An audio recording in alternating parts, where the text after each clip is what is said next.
The elite don't want you to know about this shocking revelation. It's all because they want to be the only ones who are able to do it. It's something that you and I do, but nowhere near the scale as those at the very top, especially wealthy elites who go on private planes. Meanwhile, they tell us to ditch our gas stoves. Well, this is shocking. A new British study reveals that the richest 1% of the world's population produce as much carbon pollution as the 5 billion people who make up the poorest 2/3 of humanity. This as Kamala Harris is under fire for this photo of her and the second gentleman at their gas stove, despite the Biden administration's attempts to ban them. The great Monica Crowley is the host of the Monica Crowley podcast, a podcast I love and you should also listen to. And she joins us now. Monica, so great to have you on. So let's just get your take on that photo of her with her gas stove, which I love gas stoves, but they want to ban it. Well, good morning. So great to see you, Rachel, and thank you for the kind words. Look, Kamala Harris is not exactly the brightest bulb in the box, so maybe she didn't realize that she was posting a social media picture with a gas stove in the background. But the bigger point on both of these stories is that the real split in the country and frankly across the West is between the ruling class and everybody else. So the ruling class wants to inflict all of these insane restrictions on the rest of us when they have no intention of living by those same restrictions or standards. So they impose all of this on us, whether it's a restriction on natural gas for residential or private homes like Washington State and California have done, cities like New York, San Francisco, LA, Seattle. They impose this stuff on the rest of us, but the ruling class does not abide by those rules. Now, I don't want to think that there are people that feels as if they're above everybody else and do whatever the heck they want to do, meanwhile pushing a personal agenda. But let me ask you guys, do you think that it's fair for those people at the very top? I'm talking about elites, the ultra rich, government officials. Do you think it's fair for them to be able to do the things that they want us to stop doing? Kind of like using gas and diesel powered cars and stuff like that. Comment a quick yes or no on that one. And since you're already there, make sure to smash the like button for the video. I really appreciate every single click. So please do help out with the algo and consider subscribing to the channel so that you can stay updated on all the stuff that you deserve to know. Appreciate the love, guys. So getting back on topic here, I just want to reiterate this because I don't want it to get lost in the shuffle. But if we're going by the numbers, the top 77 million people on Earth, this is global, okay? The top 77 million people in the freaking food chain produces as much carbon as the 5 billion others that make up the bottom 66% of wealth. Do you know how long it would take for someone within the bottom 99% to produce as much carbon as the wealthiest billionaires do in a year? Do you think it's 10 years, 50 years, a century? Nah. It would take 1,500 years for that to match. And do you know what these elites do when they're called out for their hypocrisy? Well, they just try and sell their planes. Into the record article here from February 15th of 2023. The John Kerry family private jet was sold shortly after accusations of climate hypocrisy. Mr. Secretary, do you stand by that testimony that you've never owned or I personally, your family? By your family? Personally, yes. My wife owned a plane and sold the plane. You flew on that plane?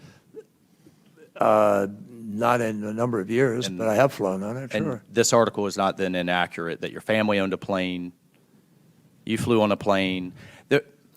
My wife Secretary, owned a plane. Here's the issue. Yeah. This isn't some kind of partisan gotcha. When we are asking Americans to make serious sacrifices as we transition for the common good, and your family and or yourself are flying around on private jets, that smacks of hypocrisy. It actually hurts your cause, Mr. Secretary, but I'll move on. I just want to know from a record standpoint. Afford me the right, at least, to set the record straight here. I do not fly on a private jet. I do not fly. I fly commercially. Have you flown on a private jet since you've taken this position? Just let me finish. I have flown 5 times in the last 2.5 years on Milair, which you also fly on, sure. or some of you who travel fly on, 5 times. Otherwise, all of my trips are commercial airlines. Have you flown on a private jet in a personal or official capacity since you've taken this position? Possibly once. You know what? I can relate. I mean, I bought a gas-powered car and rarely use it because my family and I always commute. Just this year alone, I used the car just once for groceries, and I took a bike for all other times because, you know, gotta save the planet and all. Obviously, that is sarcasm, but you guys get the point. I mean, nobody in their right mind believes that this guy used their family private jet. Gotta be clear on that. Their family jet, that he used it just once since he's taken his position as, wait, what the heck is his position again? Oh yeah, climate czar. I'm pretty sure this isn't the look that he's going for if he wants to be called that. And like, the same can be said for the VP, right? It's kind of like the quote from the 1700s where Marie Antoinette supposedly said that people should instead eat cake if bread isn't available during the times of famine in France, which shows just how out of touch they seem to be with the normal folks who basically keep them in power. But of course, if we're talking about hypocrisy, when it comes to the entire fantasy of transitioning the world into renewable energy within such a short period of time, we can't forget about the WEF. You see, the World Economic Forum is a steady supporter of transitioning all of us, even though none of us even voted for them to even have a say in the matter. But just to show you how different their actions are from their message, here's a real fun fact. Did you know that during the Davos meeting between May 22nd and the 26th last year, that 1,040 jets flew in and out of the airport serving Davos? 1,000 freaking 40 jets. Now, in terms of emissions, they've just emitted as much as 350,000 average cars. That's just a few days for them. But for us, it's an eternity. Davos is full of limousines and private jets. I wonder how the incredible environmental impact of that squares with the president's commitment to climate change. You have to ask the organizers of Davos as to how they consider the ecological impact of the event. Not to us. We're not in charge of organizing Davos. As far as we are concerned, the Commission.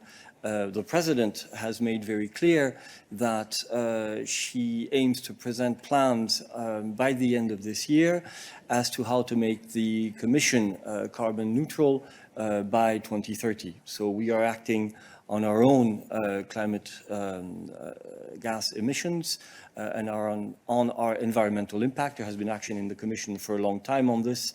This building actually even received a prize in this respect when it was inaugurated.